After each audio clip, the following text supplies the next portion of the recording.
Welcome back to Livie'S Lovelies, your inspirational craft channel. And I'm your host, Sam the Fabulous. For more ideas, inspiration, swaps, and challenges, click the link in the description below to join our craft community, the Maker Exchange, on Facebook.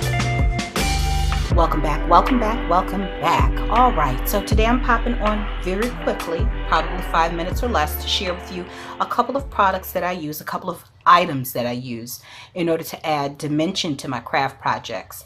Now, and before I get started, I want to thank you for coming back.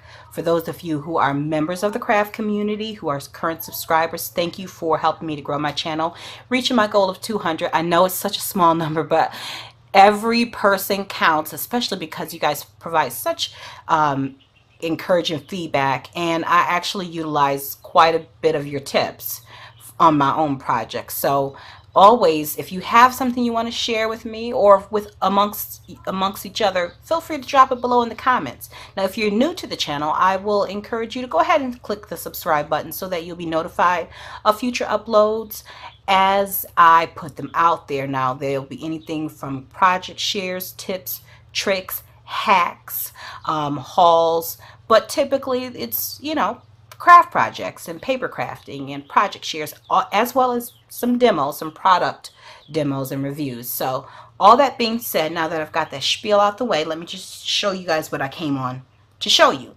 So let's take this basic tag. This is a tag you'd add either to a journal or attach it to a gift. So you have your basic tag, and of course you could always put on here something really cute, a cute little sentiment, and then a little embellishment, and bam, it's ready to go. Now, if you want to kick this up a notch, you're going to want to add some dimension to it to lift either the sentiment, the cupcake, or both up off of the tag so that it'll look a little bit more interesting. And how do we do that, guys? We provide some support underneath. Now, you can achieve that in several ways.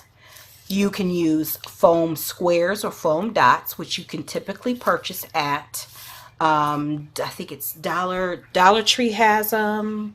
You can get them from Dollar General in the hardware section. You can also purchase this in the craft supply stores. You can purchase that, and it typically comes in a roll similar to this, or you can buy the foam tape. The foam tape, you do have the ability to cut it in the length and the width that you want it in.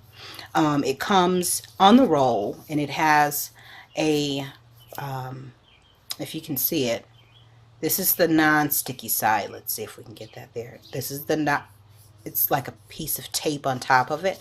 And then, so you cut this off, place the sticky side underneath your embellishment. Once you have that, where you have an idea of where you want it to go, then you peel off this side and place that on there. So these are two of the items you can purchase in the store, along with glue dot or the foam dots.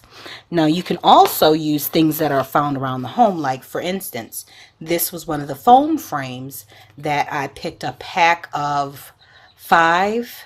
It was 2 pieces each from the Dollar Tree, or it might have been either the Dollar Tree or it was Dollar General, but they typically come to, they come 4 or 5 to a pack for $1, and they're craft projects for kids. And then they also come with, let's see, magnets to attach. So this is for the fridge or file cabinet, whatever. And now I'll also use this when I'm piercing different projects, so you'll see those little holes there. So I use this for that, but also it's multi-purpose for me. When there's crafting involved, anything, if it'll work, I'm using it. So I just cut that up. So let's just say that I'm going to use that for today's project. Okay, so then I would just maybe cut this down a little bit and then trim the edges so that it's not peeking out. And then I would add that to the back. So I'm going to show you, use a little glue, and then we're going to go ahead and pop that on there. You don't need a lot of glue, that is. Just enough to get it to adhere. Once that dries, then you can go ahead and put that on here. Now you can do the same with the flag. Now for the flag, because I don't want it raised up exactly the height of the cupcake, I'm just going to use simple cardboard. Okay, this is a box of Cheerios. And when I have a 7-year-old, so cereal is definitely a staple in our home. So I'm always going to have some type of cardboard on hand. And if you don't have anything other than cardboard, you could always create several different layers using the cardboard. So let's just say you wanted your sentiment up high. You could layer 2 to 3 pieces of the cardboard behind here if you had nothing but the cardboard, and then you would put it on, glue it one stack underneath. But for this particular project, I'm going to use just one so that it's not laying flush against the tag. So here we go.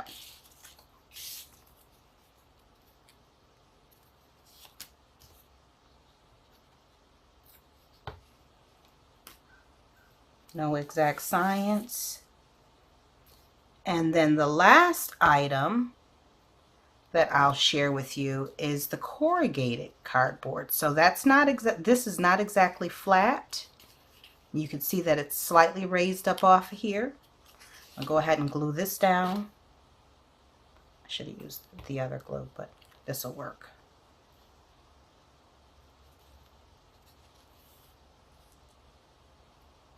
Okay, and then the last thing, so so far we've got foam, we've got foam tape, we've got foam squares, we've got regular cereal box cardboard, and lastly you have, it never fails. I live in the country and I also live near an airport, a private airport, it's not commercial, and every time I go to film, because I want the cross breeze and I don't want my AC on, every car in the county and every airplane that is scheduled to take off today, they always pass by my house. So from time to time, you'll get that background noise. But the last thing, as I was saying before I got derailed here, is corrugated. Now, corrugated cardboard comes in different thicknesses.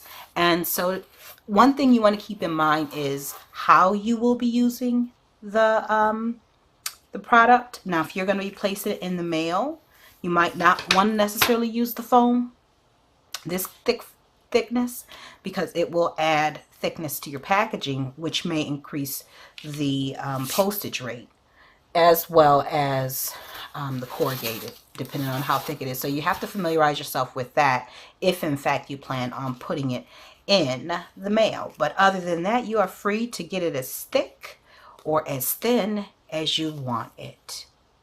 But popping it up off of your project does add a little bit of visual interest, as you can see. Okay, so I hope you enjoyed that little tip. And with that being said, as I always say, stay encouraged, stay blessed, and stay creative and crafty. Bye for now. If you enjoyed this video, go ahead and give it a thumbs up. Hit subscribe to join the crafty community, and be sure to click the bell for notifications of new uploads. Thank you so much for watching. Now stay tuned for more from Livie'S Lovelies, your inspirational craft channel. Bye for now.